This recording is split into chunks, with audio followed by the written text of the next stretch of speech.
verdadera profundidad a través de lo que vamos a estudiar.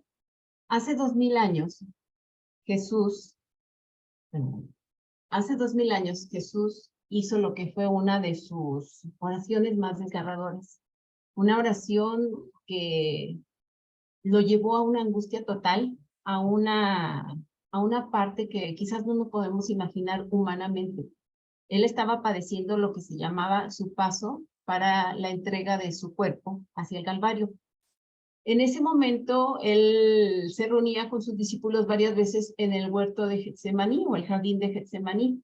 Este está situado en la falda del Monte de los Olivos en Jerusalén. Si usted va hacia un mapa en su carta que tuviera acceso, ya sea un mapa personal o en una Biblia de estudio, ahí va a ver que en Jerusalén, la parte que se encuentra al este, se encuentra ahí el huerto de Getsemaní. Y vamos a ver que a través de los evangelios hay unas situaciones diferentes como lo sitúan cada uno de ellos, Mateo, Marcos, Lucas y Juan, que nos habla muy poquito de esta parte de oración, pero nos vamos a centrar específicamente más en Lucas y obviamente un poco en Juan, perdón, en Marcos y en Mateo. Bueno, vamos a ver que ahí Jesús en este huerto dice que oró con agonía antes de ser arrestado. Ya sabemos que lo entregó Judas Iscariote en la traición que le cometió él. Y antes de ir directamente y de ser aprendido, fue hacia el huerto del Getsemaní. Ahí oró. Y lo vemos en Mateo 26:36. Les voy a dar solo las referencias y ustedes si gustan en su casa pueden anotarlas de favor y ahí ya con calma pueden leerlo.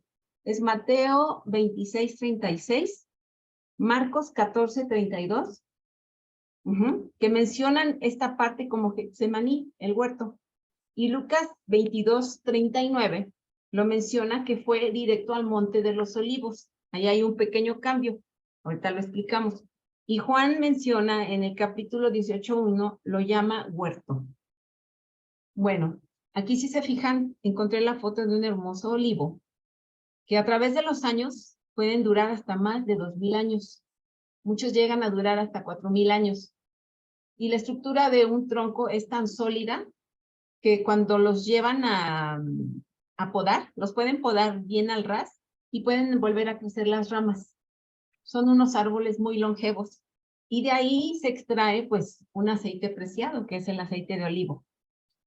Bueno, viendo esta reseña entonces, en el contexto de la oración de Jesús en este lugar, donde él fue ahí directamente, la palabra Getsemaní, vamos a ver un poco de etimología, ¿sí? Proviene del hebreo y está compuesta por dos palabras, Gad, que es prensa o lagar, y Shemani, que un poquito cambiado por la pronunciación, vamos a tratar de pronunciarlas, es Shmanei, que significa aceites.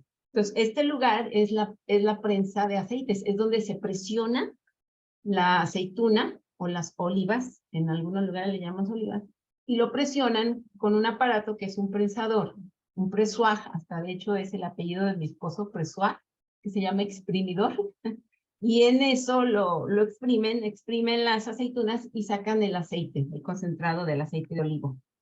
Se dice que quizás por este proceso se llegó y le pusieron Getsemaní, por estas dos palabras juntas, prensado de aceitunas y después la obtención del aceite.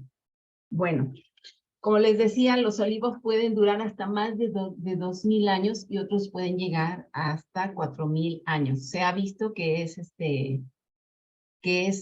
¿cómo se diría? Que ha habido árboles que pueden durar ese tiempo. Bueno, en ese instante, cuando Jesús va al huerto de Getsemaní, la Biblia nos menciona en los evangelios que era un lugar muy frecuentado por los discípulos y él. Entonces se supone que era conocido por él y los discípulos iban seguido. Y hay una suposición que uno de los discípulos quizás era el dueño de este lugar. Y es por eso que lo frecuentaban pues bastante, ¿no? Bueno. La parte de decir Campo de los Olivos, viene específicamente porque en esa región o en esa parte había muchos olivos. Una parte era el campo de los olivos. Ajá. Y ahí está la partecita o una sección que dividieron como huerto de Getsemaní. Este Juan lo llama solo huerto y no le da ni el nombre de Getsemaní ni de campo de olivos, o monte de los olivos, perdón. Estaba en la parte alta y en una colina. Entonces, a esa región grande se le llamaba Monte de los Olivos. Y una partecita hacia el este del Monte de los Olivos se encontraba el huerto de Getsemaní. La palabra Getsemaní ya lo vimos que viene de Hetz y se ubica en Shamei, y es prensado de aceites. Bueno, déjenme ver, perdón, permítanme aquí. Cambié de computadora ahí, perdón. Estoy aquí, listo. Para hacer el estudio, hermanos, yo me basé en la referencia de Thompson con la versión Reina Valera, 1960. Esta es una Biblia de estudio. Yo les recomiendo que si ustedes van a ver un poquito de historia ya con más calma, puedan tener una Biblia de estudio o un mapa para poder hacer esta ubicación. Vamos a leer ahora Lucas 39. Si ustedes gustan acompañarme en su casa, y si no, yo le voy a dar lectura. Y saliendo se fue, como solía, al monte de los olivos, y sus discípulos también le siguieron. Cuando llegó a aquel lugar les dijo, orad que no entréis en tentación. Y él se apartó de ellos a distancia, como de un tiro de piedra, y puesto de rodillas oró, diciendo, Padre, si quieres pasa de mí esta copa, pero no se haga mi voluntad sino la tuya. Y se le apareció un ángel del cielo para fortalecerle. Y estando en agonía, oraba más intensamente, y era su sudor como grandes gotas de sangre que caían hasta la tierra. Cuando se levantó de la oración, vino a sus discípulos, los halló durmiendo a causa de la tristeza. Y les dijo, ¿por qué dormís? Levantaos y orad para que no entréis en tentación. Aquí hay una medida que dice un tiro de piedra, ¿sí? Buscando la equivalencia, es como si lanzara uno una piedra y avanza más o menos 50 metros. Entonces él llega con sus discípulos al huerto de Getsemaní, deja a unos ahí y él se va con 3 discípulos, que ahorita lo vamos a ver más adelante. Entonces estos 3 discípulos lo acompañan y se quedan a 50 metros aproximadamente lejos de él, porque él quería ir a orar solo. Él quería pasar esta parte sola, que era importante para él, para entrar en comunicación completa con su padre, para sentir su cobijo, porque él se sentía muy mal, hermanos. No podemos entender a qué grado su agonía la estaba viviendo él. Ahorita vamos a explicar a grosso modo cada una de las partes. Vamos acá.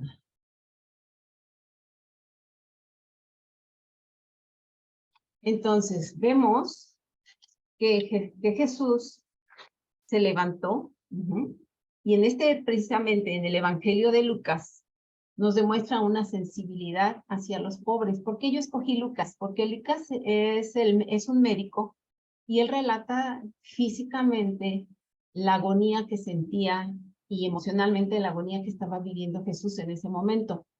Aparte, él manejó el evangelio con una sensibilidad muy especial hacia la gente más desvalida, hacia los pobres, hacia las víctimas de las injusticias, hacia los pecadores arrepentidos. Si recuerda, en Lucas vamos a encontrar el buen samaritano, vamos a encontrar la vida de Lázaro, la resurrección de él, el hijo pródigo, y la mujer pecadora que lava y enjuga los pies de Jesús llorando. Entonces, aunque no fue testigo de todos estos acontecimientos, Lucas, recuerden que cuando se trataba de saber los hechos anteriores, los relatos pasaban oralmente de boca a boca. Por ejemplo, la abuelita o la madre escuchaba lo que sucedía antes, ya después un escriba podía anotar las historias vividas con anterioridad, pero muchas de estas vivencias eran orales, ya después se transcribían, ¿no? Entonces, todos estos efectos físicos que vivió el maestro en su cuerpo de Jesús durante esta terrible noche, vamos a analizarlos también. Por ello tomo referencia de este relato en Lucas capítulo 22. ¿Y qué es lo que sucede aquí? Bueno, vamos a ver. La oración y el sufrimiento del Señor en Getsemaní. ¿Qué es lo que nos indica aquí?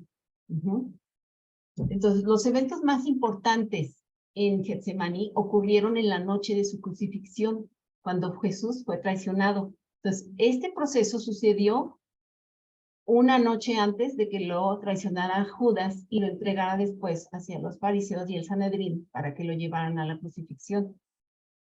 En esta parte, cada uno de los escritores de los evangelios describe los acontecimientos de esa noche con ligeras variaciones.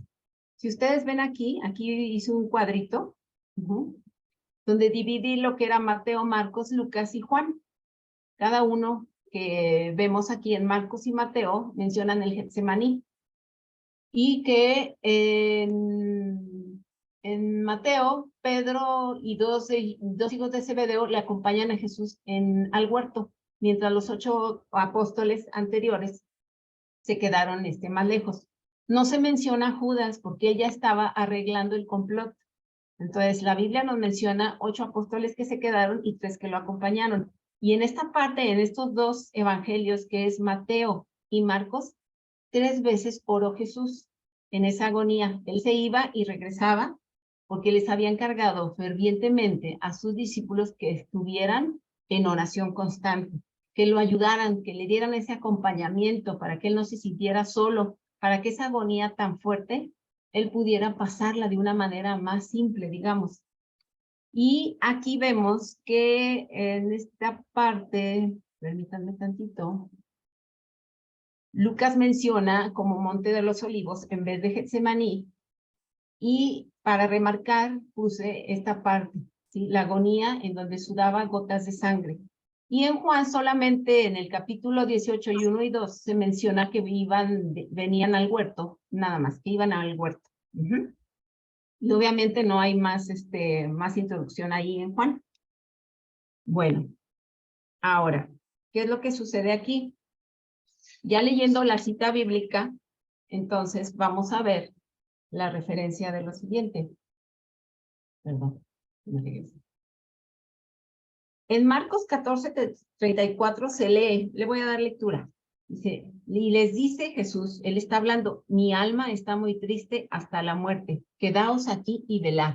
Entonces, hay una orden muy clara que dio Jesús a sus discípulos. Quédense aquí mientras yo voy a orar al huerto, pero no se van a dormir. Es como decirle, te vas a quedar aquí y vas a velar. La palabra velar significa estar atentos, prestos, estar en guardia, estar en constante oración para que hubiera ese acompañamiento que él sentía y orando y orando. Él quería que sus discípulos lo acompañaran a orar, no que se quedaran dormidos, pero ellos estaban en otra situación. Lo vamos a ver por qué.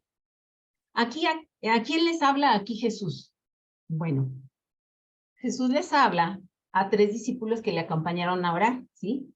Dice, se quedan aquí a 50 metros de mí, a un tiro, ¿se acuerdan? A un tiro de piedra, que vienen siendo 50 metros, los dejó ahí a los 3. Aparte ya les había dado instrucciones, obviamente, a los otros 8 que se quedaron más lejos.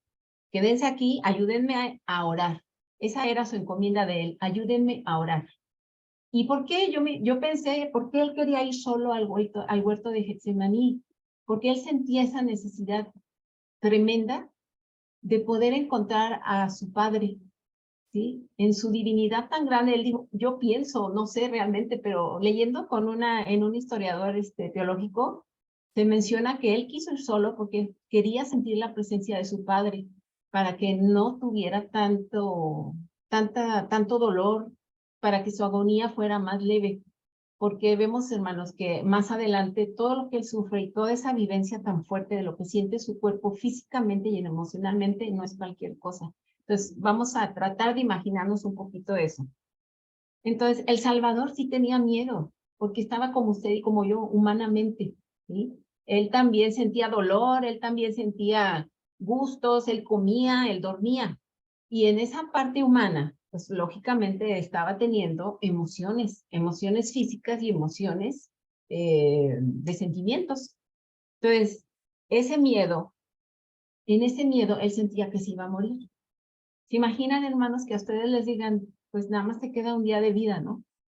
que lo vemos cuando hay gentes aquí muy tristemente que también sufren de enfermedades, pero no se les dice así de sopetón. Antes, pues yo diría a las personas que estaban en el proceso de que cometían un acto muy difícil de un delincuente, ¿no? Y mataba a alguien, y antes que existía la silla eléctrica o la guillotina o lo que fuera, pues se los decía, ¿no? Tú vas a morir.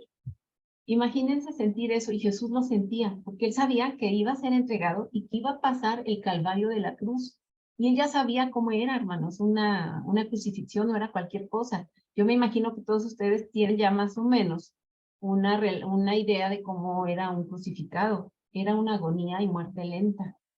Entonces, en ese momento que él se preparaba, porque emocionalmente, físicamente, como humano, él tenía ese sentimiento fuerte de que sabía que lo iban a matar, sabía que ya no iba a estar después ahí, y aún en esa santa humanidad, él temblaba, hermanos, él temblaba, y lo dice en el versículo 44 de Lucas 22, claramente lo dice aquí, y estando en agonía oraba más intensamente, y era su sudor como grandes gotas de sangre que caían hasta la tierra. ¿Cómo puede ser que el sudor produzca sangre? Pues sí, sí sucede. Físicamente, químicamente y externamente sí sucede. Esas gotas de sangre que caían a tierra es un fenómeno científicamente ya comprobado. Se reconoce como hematohidrosis. En la anterior, creo que se los puse en la anterior. No sé si lo puse aquí. Aquí está. Se llama hematohidrosis. No, no lo puse, pero sé que es este término científico, médico, perdón, hematohidrosis. Viene del griego aima, se divide en dos vocablos. Aima, que significa sangre, e hidros, que significa agua. Y puede ocurrir en personas que sufren una intensa angustia, con un estado emocional al límite y muy fuerte. Si ustedes buscan en internet, yo me di a la tarea de buscar en internet y vi varios ejemplos de jovencitos y de un joven que sufrieron de hematohidrosis. Y hagan de cuenta que se rompen los vasos capilares. Nuestra piel está formada externamente, la piel, la dermis, de vasos capilares. Esos vasos capilares, es tanta la presión y el estrés que se maneja internamente, que el estrés trata de salir, y se llegan a romper los vasitos capilares que traen sangre interna. Entonces explotan y la sangre empieza a salir de esos pequeñitos vasos. Pero es tanta la presión interna que se genera por ese estrés tan intenso que se forman gotas. De cierta forma, y las personas que lo sufren, muchos se les generan como manchas, hasta en la cabeza pueden transpirar sangre por los vasitos rotos, y pueden hacerlo en sus brazos, en los pies, en muchas partes del cuerpo. Y aquí completamente nuestro Señor estaba en agonía total y estaba representándolo en toda esa parte. ¿Se imaginan lo que él sentía a través de ese resultado de estrés y presión? Entonces, esos vasos sanguíneos se rompen, sale la sangre, y a través de las glándulas sudoríparas que todos tenemos en todo nuestro cuerpo, justo debajo de la piel, como les digo, debajo de la dermis, la piel suave se vuelve muy frágil y sensible, y a través de ella brota la sangre mezclada con la transpiración. Esta es una condición clínica muy rara, pero que sí existe, y se ha estudiado desde varios años. Y hay estudiosos teólogos e historiadores y médicos teólogos que se dieron a la tarea de ver si era realidad. ¿Por qué mencionaba que Jesús en agonía sudaba gotas de sangre? Es increíble, hermanos, la agonía que él tenía. Es inexplicable, ¿no? Ustedes, yo creo que han vivido también estrés muy fuerte, y vamos a ver que hay diferentes tipos de nivel de estrés que nos pueden enfermar internamente. Entonces, químicamente somos química interna, también energía, pero a través de esa química y a través de las emociones podemos también sacarlo afuera como enfermedades o como padecimientos o sintomatologías, y en este caso Jesús lo hizo. Nada más a grosso modo comentaré que encontré a una niñita vietnamita de 11 años por estrés escolar. ¿Se imaginan una pequeñita de 11 años con estrés escolar? En el 2018. Una joven italiana de 21 años en el 2008. Otra niña de la India de 13 años presentó este extraño trastorno. Entonces, no es algo desconocido, sí existe y está comprobado científicamente. Entonces, ¿se imaginan ese sufrimiento tan intenso que tenía nuestro Señor? El sufrimiento inmoral, el estrés, lo que le produjo la hematroidrosis y que dejó a Jesús sin fuerzas, porque también se quedó sin fuerzas en su agonía mentalmente y físicamente. Él estaba padeciendo muchas cosas. Su cuerpo estaba dolorido. Significa que ir al Calvario, antes todavía de que fuera al Calvario, él ya llevaba esas dolencias, tanto mentales como físicas, internas. Entonces, aquí yo puedo mencionar una emoción vivida. Ustedes recuerden, hermanos, piénsenle cuál ha sido la situación que más estrés les ha provocado en su vida. Yo personalmente les voy a platicar algo muy sencillo y rápido.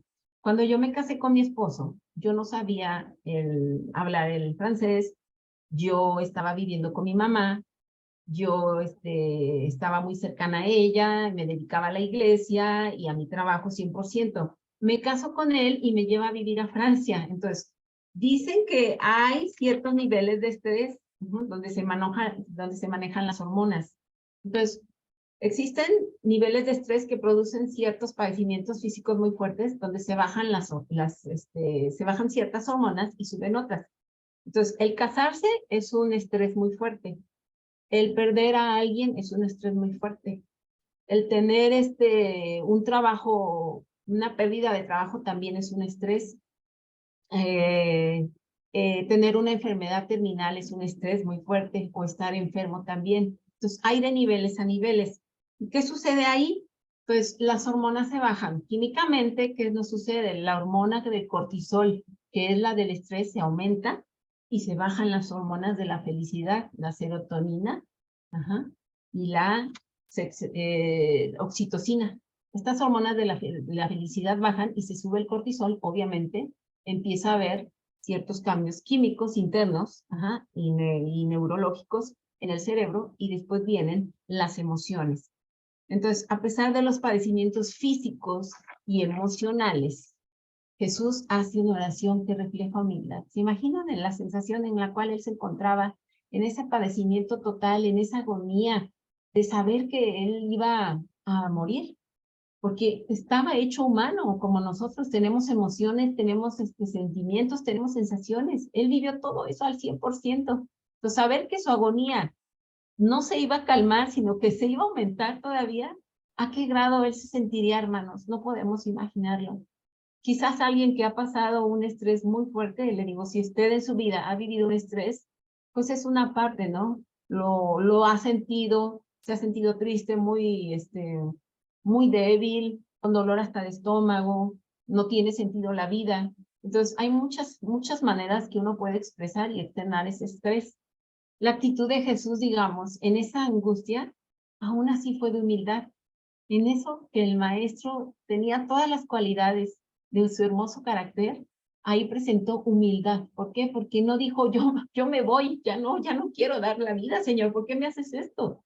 Tú, Padre mío, puedes mandar a alguien y hacerme pasar esta copa. Hacerme pasar esta copa significa, hazme quitar este calvario que estoy sufriendo ya desde ahorita. Y lo pudo haber hecho, pero si no, ¿qué hubiera pasado, hermanos? No estaríamos aquí. La salvación no sería, nunca se hubiera dado. No habría esa parte de redención, esa gracia hermosa, ese regalo que se nos fue dado, no se hubiera conceptualizado y hubiéramos estado en perdición total. Si ahorita el mundo está perdido, imagínense, pues estuviéramos no sé cómo. Pero gracias a él, Él cumplió, y lo dice en Lucas 22:43. Cuando se levantó de la oración, vino a sus discípulos, los halló durmiendo a causa de la tristeza. Él se mantenía fuerte a través de la oración. Dice la palabra que 3 veces él bajó, oraba y regresaba, y los veía dormidos. ¿Se imaginan qué sentiría él? Sus acompañantes, sus discípulos queridos, dormidos, porque estaban tristes. Sí, estaban tristes, cansados también, pero no cumplieron esa parte que era tan importante del acompañamiento hacia su maestro. Lo dejaron solo. Imagínense él en la agonía y todavía en solitud. Dice la palabra de Dios que mandó un ángel en el 43. El Señor, su Padre, le mandó un ángel y se le apareció un ángel del cielo para fortalecerlo. De esa manera él sintió una parte de apoyo, una parte de fuerza, porque él clamaba a su Padre, y lo menciona en Marcos, ¿no? Abba, Padre. Esa hermosa palabra que entendemos que viene del arameo, Abba, que significa algo así como papito, el padre que le dice el pequeñito, Abba, Abba, así se hablaban antes. Tú eres mi papito, tú eres mi todo. Ayúdame, ven conmigo, extiéndeme tu mano para que yo no sufra y para que yo no sienta esta tristeza enorme que me invade y este miedo, porque tenía mucho miedo. Entonces, en eso él clamaba, y en Marcos aquí lo vemos. Jesús le llama Abba, Padre. Y así nosotros podemos llamar a nuestro Padre también. Abba, Padre. El papito tierno, ese contacto tan íntimo, tan personal que podemos sentir con Él a través de la oración, lo estaba viviendo Jesús. Y bueno, podemos ver que en esos momentos a veces nuestra alma sufre porque nos hemos sentido solos.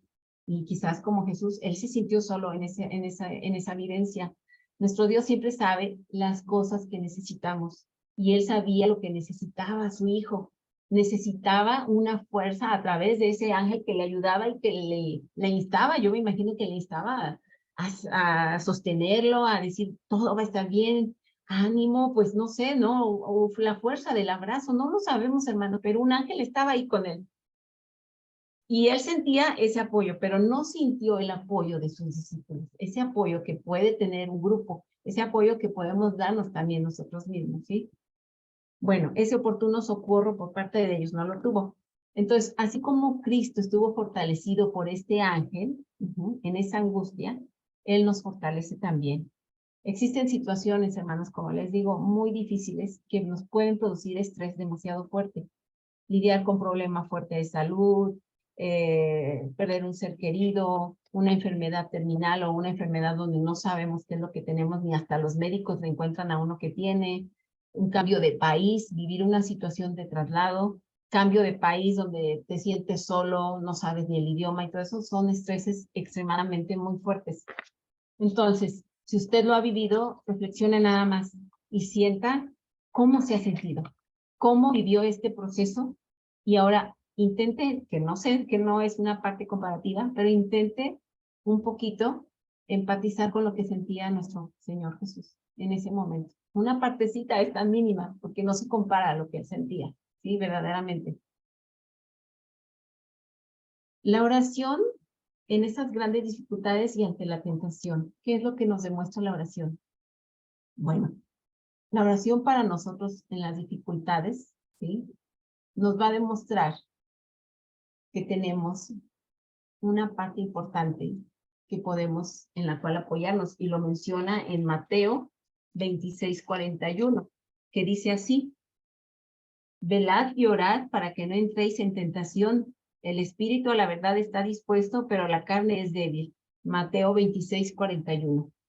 Bueno, en este contexto de este versículo están implicados Jesús en tristeza y sus discípulos, ¿sí? Están sin fuerzas físicas, tanto de un lado como él, sobre todo, a tal punto que se dormían, se quedaron perdidos, pero Jesús siguió insistente. Nos da ese ejemplo. Nosotros usamos la palabra de Dios para ayudarnos a velar. A través de la oración, hermanos, que es importante, tendremos una conexión total con Dios, y en ese instante, que es cuando podemos despertarnos hasta el momento en que nos vamos a dormir, ¿sí? No sé si usted cuál hábito tenga usted en la oración, pero yo pienso que la mayoría de todos nosotros nos levantamos y oramos. Agradecemos por el día nuevo, agradecemos por que nuestros ojos pudieron abrirse, porque nuestra familia está bien. Ya después nos encaminamos a nuestras actividades, y de ahí quizás usted vuelva a orar a mediodía o en la tarde, no lo sé. Y en la noche, antes, para ya dar gracias por ese día, por la provisión que tuvo durante ese día y el cumplimiento de todas sus labores. Entonces, tenemos muchas cosas que hacer en nuestra vida cotidiana, sí. Tenemos que trabajar también, pero también cercana a esta forma podemos acudir a nuestro Padre, ¿sí? En todo tiempo, en todo momento, en cualquier necesidad. Si no lo hacemos, ¿cómo vamos a resistir lo que venga? ¿Cómo vamos a resistir las pruebas? ¿Cómo vamos a quedarnos? ¿Dormidos como lo hicieron los discípulos? ¿Esperando a que otros oren por nosotros? Quizás. ¿Esperando a que se le ocurra decir, hoy sí voy a orar? Ay, ya se me fue, pero ya se me hizo tarde, ya no tengo tiempo. Pues nos levantamos más tempranito, ¿no? Dejamos nuestro tiempo para el Señor y se va a hacer un hábito, hermanos. Así como Jesús tenía ese hábito, nosotros podemos hacer ese hábito. Queremos sanar, pero muchas veces no damos. Queremos recibir y solo pedimos, pero no le damos nada a nuestro Dios. Y tomamos, ¿cómo se diría? Queremos respuestas, ¿no? Rápidas y queremos que todo resulte bien cuando oramos y decimos, ay, ya oré, y al otro día ya se me olvidó. No hay continuidad, no somos constantes. Entonces, ¿qué es lo que es importante? Es el tiempo. Tenemos que manejar nuestro tiempo. Nuestro tiempo es importante para que oremos, ¿sí? No podemos pasarnos del tiempo porque nuestra prioridad va a ser la oración antes de que realicemos cualquier actividad. Aquí Jesús nos lo demostró. Él se fue a orar al huerto. ¿Qué tal si él se hubiera ido a descansar y decir, voy a tomar fuerzas porque necesito descansar? En toda su agonía y su agotamiento, él pudo haberlo hecho. Y se quedó velando y orando. Imagínense hacer eso una vez. Yo tuve la oportunidad de hacer un ayuno y oración de un día completo. Y termina uno agotado, hermano, agotados. Terminan agotados y en esa parte que no hay alimento también, porque obviamente Jesús no estaba alimentándose, pues hay debilidad física, ¿no? Termina uno sin fuerzas y termina agotado. Imagínense él, lo que ya tenía en su mente y lo que él sentía físicamente y emocionalmente. Pues era un conjunto, era una bomba, ¿sí? Toda esa parte era una bomba. Entonces, cuando queremos que otros oren por nosotros, estoy en el grupo de oración, pero ya dije mi petición o así, así. No, no esperemos a que los demás lo hagan, ¿sí? Satanás no tiene ahora sí que ningún arma que nos pueda derrotar, porque al final nosotros ya sabemos cómo protegernos, ¿sí? Hay que salir de esa parte de ese dicho, como se dice, ¿no? ¿Cómo? Quitarnos de nuestros laureles, ¿no? No sé si la conocen por allá. Quitarnos de nuestros laureles y ya avanzar, ¿sí? Avanzar. Entonces llevamos, ¿qué? Puesta la armadura de nuestro Dios. Y vimos la serie completa, esa hermosa serie, ¿no? De la armadura de Dios. Entonces ya sabemos qué hacer. Tenemos la oración y tenemos la armadura de nuestro Dios, donde tenemos el escudo, el yelmo de salvación, la coraza, el casco, la espada, que es la palabra de Dios. Tenemos muchas armas. Estamos protegidos, somos puestos para resistir esa armadura y para que nuestro Señor esté con nosotros a través de eso. Entonces, miren, rápidamente se me olvidó marcarles aquí en esta diaporama. Me di a la tarea de comparar un poquito todo lo que sentía Jesús en todos los 4 evangelios y también a lo que se refiere en agonía. Déjenme ver porque no veo aquí. Entonces, los padecimientos son físicos y emocionales. Él sentía escalofríos, sí, lágrimas, temblaba, palpitaciones. Cuando hay un estrés total tenemos taquicardia, ¿sí? Se acelera el corazón. Entonces, o son palpitaciones o son taquicardias muy fuertes. Sentimos que el corazón va al 100 por hora. La sudoración que le hacía transpirar y que al mismo tiempo le provocó la hematoiridosis. Ajá. El dolor estomacal, dolor de cabeza, piel adolorida y muchas otras cosas físicas. Emocionalmente, imagínense, sentía morir, agonía, tristeza, miedo, angustia, desesperación, ansiedad, el estrés, la hormona del cortisol, a más no poder, pero elevadísima, la presión fuerte, que fue lo que le provocó que se rompieran los vasitos de la epidermis, y la soledad. Soledad porque no estaba acompañado por nadie.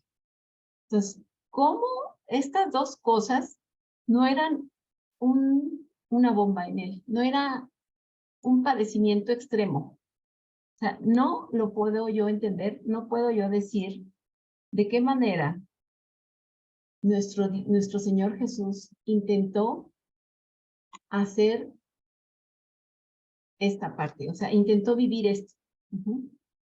Entonces, hermanos, la oración que Él le aportó a nuestro Señor Jesús en esas grandes dificultades y ante la tentación, porque estuvo tentado, ¿no? En ese momento no dice que el diablo vino y le tentó como lo hizo en el desierto, pero de alguna u otra forma, Él dijo, aquí en Mateo 26:41, si usted lo quiere anotar, Dice, velad y orad para que no entréis en tentación. El espíritu a la verdad está dispuesto, pero la carne es débil. Nuestro espíritu puede estar listo, pero al final nuestra carne, por todo lo que sentimos, nos puede hacer caer. Y a él no lo hizo caer. Y todas estos padecimientos que él vivió, él siguió firme, él siguió en esa lucha, porque era una lucha tremenda. Entonces, aparte de toda esa tristeza y ese llanto que él traía, y esas fuerzas físicas de agotamiento total, pues no le permitieron más que seguir en oración y regresar y volver a ver que sus discípulos estaban dormidos, estaban descansando, se dejaron llevar y no velaron con él. Entonces, imagínense las 3 veces que él llegó y vio lo mismo, también lo que sintió, ¿no? Una enorme soledad. Bueno, en este contexto de este versículo que yo les acabo de leer, están implicados Jesús en tristeza y sus discípulos sin fuerzas físicas. Nosotros usamos la palabra de Dios para ayudarnos a velar. A través de la oración tendremos una conexión total con Dios, ¿sí? Lo sabemos, entramos en comunicación con nuestro Padre. La oración nos permite estar en contacto directo con nuestro Señor, con nuestro Padre, ¿sí? Nos permite decir, estoy aquí y no estoy sola, ¿sí? Esa parte cuando usted la sienta es porque está en un punto en el cual usted se deslinda de los demás, se deslinda de todo, y su comunicación es total con nuestro Padre, que entra en una unidad, ¿sí? Ahora lo estoy hablando mental. Obviamente no podemos arrodillarnos todo el día, pero tenemos nuestra vida cotidiana y la relación con Dios nos permite acudir a Él en todo momento, hasta en el trabajo, cuando vamos manejando, cuando obviamente lo necesitamos, ¿sí? Entonces, no podemos quedarnos dormidos, como lo hicieron los discípulos. No podemos quedarnos dormidos ya ante las necesidades que tenemos, ante las necesidades que tienen los demás, ¿sí? Entonces, es algo tan importante que debemos de hacer. ¿Y cómo lo hacemos? Para poderle ganar a Satanás, porque también el Satanás entra en nuestras vidas, hermanos, a través de nuestras necesidades materiales que requerimos. ¿Sí? Me voy a la escuela, ya me tengo que ir, ya no puedo orar. Ah, y después, ¿cómo me fue? Pues muy mal, porque al final estuve yo expuesta porque no puse mi vida en manos de Dios antes de salir. Créanmelo, hermanos, cuando ponemos nuestra vida en Dios, yo aprendí mucho a través de los grupos de oración en los cuales que estoy, porque se nos hace un hábito. Y cuando ponemos nuestra parte de oración constante y cuando podemos, primeramente darle su lugar a Dios, nos sentimos en una paz y al final todo lo que vivamos, aunque sea fuerte, lo podemos sobrellevar. Entonces, este ejemplo lo tenemos en general. ¿Y qué es lo que va, cómo se dice, compaginado con la oración? Pues llevamos puesta la armadura, ¿sí? La armadura que nos dice en Efesios 6 del 10 al 18, ¿sí? Pongámonos la armadura para resistir los dardos del maligno. Entonces, diariamente nos equipamos, diariamente con la armadura, diariamente oramos, y no con una mera recitación y con palabras redundantes. Lo que sale de mi corazón en mis necesidades personales, ¿sí? Yo voy iluminando mis decisiones, mis actos y clamándole a nuestro Padre por su guía, por la fortaleza y la provisión que voy a tener día tras día. Entonces, aquí nos equipamos, ¿sí? Como unos soldados. Un soldado cristiano que está listo para la lucha y para resistir. Y también velando en oración para que no entremos en tentación, porque siempre estamos expuestos a la tentación, siempre. No hay nadie que no estemos expuestos, de muchas formas, entre nosotros, entre la familia, entre nuestros hijos, entre el trabajo, entre la escuela, a todo lo que nos exponemos. Entonces, al final lo que vamos a hacer es equiparnos con la armadura y la oración y estar alertas, velando en todo tiempo, estar dispuestos a estar despiertos, a estar en esa parte de una situación donde no nos vamos a dejar llevar, ¿sí? Por el tiempo, por lo que no se puede hacer, por lo que no logré, no. Darle su primer lugar a nuestro Dios para que lo demás lo recibamos por añadidura. Bueno, cuando nos dice en Lucas 42, que dice, diciendo, Padre, si quieres pasa de mí esta copa, pero no se haga mi voluntad, sino la tuya. Pasar la copa, hermanos, ¿qué significa? Se refiere a la agonía que estaba viviendo Jesús en Getsemaní. ¿Sí? Esa agonía intentó de alguna forma, Jesús se lo pidió a su Padre. Yo sé que no lo puedes hacer, pero quizás se pudiera pasar esta copa de mí, esta agonía que siento, porque todavía venía la agonía más fuerte, ¿no? Que era la crucifixión. Entonces, él lo pidió al Señor, pero aún así, en eso, él mencionó y dijo, pero no se haga mi voluntad, sino la tuya. Este es un verso clave que nosotros nos podemos apropiar y que lo debemos de utilizar siempre cuando hacemos nuestras oraciones. Al final de hacer nuestras peticiones, nuestras necesidades y de clamar a nuestro Dios, siempre decir que se haga nuestra voluntad y no la de nosotros. Nuestra hermana Karen mencionaba sobre una persona que ella escuchó, ¿no? Que al orar decía, tienes que cumplírmelo, tú lo cumples. Y hay muchas denominaciones o personas que lo hacen, ¿no? Declaro que voy a ser sana y declaro que Dios me va a dar esto y declaro. No, no declaramos nada, porque no somos nadie. Somos insignificantes ante nuestro Padre. Y ante Él, aún así, debemos de decir primero que se haga tu voluntad. Por muy difícil que sea, por muy fuerte que sea, yo no puedo sobrepasar eso. Yo no puedo exigirle a mi ser supremo que se haga lo que yo quiera, no. Aunque yo lo necesite, no. Él nos va a dar las fuerzas, la fortaleza para poder salir adelante, ¿sí? No importa si salgo vencedora o no, pero me va a sostener, nos va a sostener. Entonces, yo creo que la primera copa se referiría a la del Getsemaní, porque después habla de también durante la crucifixión, de que pase de mí, Señor, esta copa, y se referiría obviamente a la crucifixión. Entonces, si el Salvador se sujetó a la voluntad de su Padre, Él nos dejó esta insignia, nos dejó esta parte importante de seguirla y de que, a pesar de que sufriéramos amargamente, como Él lo hizo, nuestro calvario también lo podemos tener, y Él un calvario lo vivió físico y muy fuerte. Nosotros podemos tener, digamos, pequeños calvarios aquí en esta tierra, ¿no? Y bueno, ¿qué sucede al final en estos momentos? Cuando oramos muchas veces, hermanos, en esta oración que tenemos sobre el Padre Nuestro, nos especifica aquí, ¿sí? En esta parte cuando dice, venga tu reino y hágase tu voluntad, como en el cielo, así también como en la tierra. Entonces, deseamos que se establezca el reino de nuestro Padre para que esa justicia de este gran rey sea presidida en la tierra y a través del juicio. Y nos lo menciona Isaías 32:1, donde los males de este mundo presente terminarán una vez por todas como Dios lo prometió. Un día ya no habrá dolor, ya no habrá tristeza y seremos con Él, estaremos con Él, volviéndonos a ver, volviéndolo a ver y a nuestros seres amados. Entonces, la frase tan importante de no se haga mi voluntad, sino la tuya, no se haga mi voluntad, sino la tuya, lo dijo Jesús con sus labios secos y temblorosos. En esa agonía tan extrema, Él aún así tuvo la fuerza de decir, Padre, haz tu voluntad y no hagas mi voluntad. Yo sé que debo de dar la vida por todos tus hijos, por el pecado que hubo desde el inicio de Eva, y a través de mí se irá este pecado, porque por un hombre entró el pecado y por él salió el pecado también. Entonces, fue allí donde Jesús tomó sobre sí los pecados del mundo a condición del arrepentimiento. Y fue que aún estando durmiendo, Cristo vendrá pronto.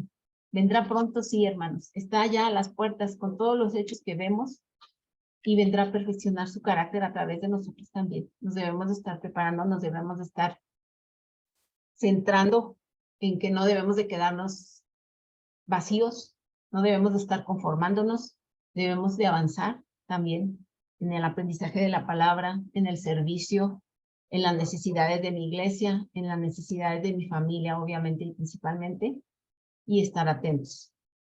En Lucas 21, 34 al 36, en la versión Reina Valera 1960, dice así este versículo, dice, mirad también por vosotros mismos que vuestros corazones no se carguen de glotonería y embriaguez y de los afanes de esta vida, y venga de repente sobre vosotros aquel día, porque como un lazo vendrá sobre todos los que habitan sobre la faz de toda la tierra. Velad, pues, en todo tiempo, orando que seáis tenidos por dignos de escapar de todas estas cosas que vendrán y de estar de pie delante del Hijo del Hombre. Entonces, velad significa vigilar, cuidar, custodiar, guardar, proteger y estar al acecho. Me gustó mucho la palabra que usó nuestra hermana Araceli, que decía que somos como espías, ¿no? Espías cristianos. Estar al acecho en todo, ante las acechanzas del diablo y las cosas mundanas y el pecado mundano, hay que estar atentos y hay que estar acechando todo el tiempo. Entonces, esa parte importante de vigilar y estar prestos incluye muchas cosas. Entonces, ya para terminar, hermanos, nada más mencionamos las calamidades que estamos viendo ahora, ¿no? Las tempestades del mar, los terremotos, los vientos fríos que nunca se veían en ciertos lugares y que ahora están en muchos lugares, que la naturaleza está cambiando, que todo está en un caos, quizás va subiendo, ¿no? Va subiendo de nivel y un día aparece en un lado, en un país y en otro. La esencia de la maldad, que a veces hasta la ignoramos, va en aumento, ¿sí? Entonces, debemos de honrar a nuestro Dios para que a través de ello estemos prestos, estemos apercibidos, porque debemos de estar preparados, velando en todo tiempo, guardando, sí, guardándonos de todo lo que venga. Y lo estamos viendo, ¿no? A través de todo lo que sucede también con muchas personas. La maldad está a un límite, hermanos, que ya no llegó al piso, ya rebasó abajo de la tierra, ¿sí? Ya no está en esta parte, porque en sí estamos en esos tiempos. La parte final se acerca y debemos de estar prestos. No sabemos cuándo, pero no nos levantemos, no nos dormamos, hermanos. Sigamos doblando nuestras rodillas para que podamos estar de pie ante las adversidades. No nos durmamos y oremos para que no caigamos en la tentación, ¿sí? Porque la tentación siempre está la a través del enemigo, a través de todo lo que vemos, a través de cada problema, a través de cada situación, a través de las personas que me rodean, a través de las personas que rodean a mis hijos, a mi esposo, a mi esposa, a mis abuelos, a todos en general, le digo, en cualquier lugar y en cualquier situación, en todo momento y en todo lugar. Y ya en el versículo 46 nos dice, ¿por qué dormís? ¿Por qué dormís? Les dice Jesús a sus discípulos, levantaos y orad para que no entréis en la tentación. La oración de fe cambió a Jesús de la oscuridad y le dio las alas y la fuerza para levantarse y para seguir adelante con ese calvario que estaba presto a recibir. Ese calvario de agonía que sería todavía más fuerte y más pesado, ¿sí? Porque podemos tener muchas situaciones y van en aumento y decimos, ¿por qué? ¿Por qué? ¿Por qué? Porque así es. Estamos expuestos en nuestra humanidad. Somos nacidos también en esa parte no humana. Y no estamos diciendo Dios nos manda todo esto, no. Son pruebas que tenemos que vivir para que podamos soportarlas, para que podamos reforzarnos, para que podamos reafirmarnos más en su palabra y para que el mañana estemos prestos y que también a través de ese ejemplo puedan los demás también permanecer.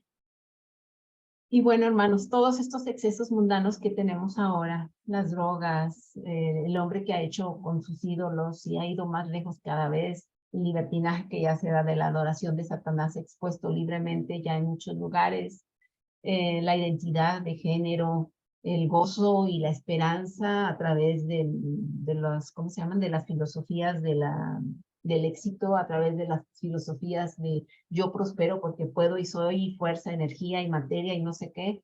Todos esos excesos personales están invadiéndonos y debemos de estar prestos contra eso, debemos de estar luchando, debemos de estar orando y apropiándonos de la armadura, ¿sí? Porque no podemos estar dormidos. Debemos estar sobrios, despertarnos, estar atentos, ser fervientes y diligentes y velar en oración. Y bueno, ya para terminar, hermanos, completamente despiertos y listos para anunciar la gracia salvadora al pecador y para reflejar el carácter de nuestro Padre en todos.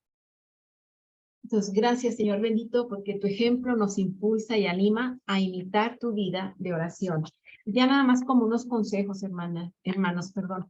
Si ustedes lo consideran, hay muchas maneras de entrar en oración y de empezar. Si usted no lo ha hecho ahorita, pues es una invitación también para que se inicie en la oración.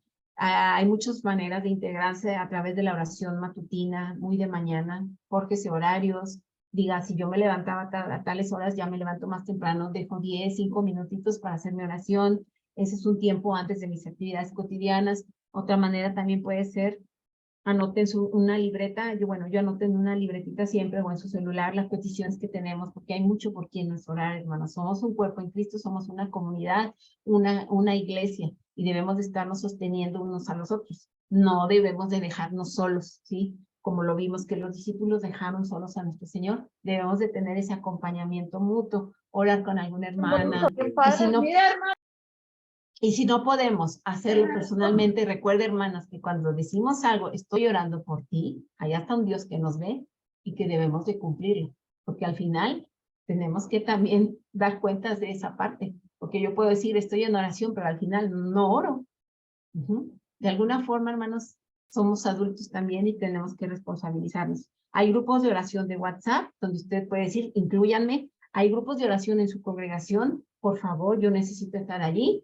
Entonces, a veces no es, imagínense recibir todas esas peticiones, puede ser agobiante, ¿sí? Pero usted recuerde que el día que a usted le toque y que tenga una necesidad, no se va a sentir sola, se va a sentir acompañado, se va a sentir en compañía y se va a sentir fortalecido. Se va a sentir fortalecido a través de ello. Entonces, bueno, hermanos, pasa voz, es todo por mi parte y que Dios nos bendiga para seguir velando, estando firmes y en oración constante. Pasa a ustedes. Muchas gracias, hermana Ruth. Gracias por la reflexión de esta noche. Agradecemos su tiempo y, bueno, el consejo es que sigamos el ejemplo de Jesús, hermanos, que aún en las circunstancias difíciles podamos nosotros estar en oración y recordar que siempre la oración tiene un propósito, hermanos. Amén. Muchas gracias, hermanos.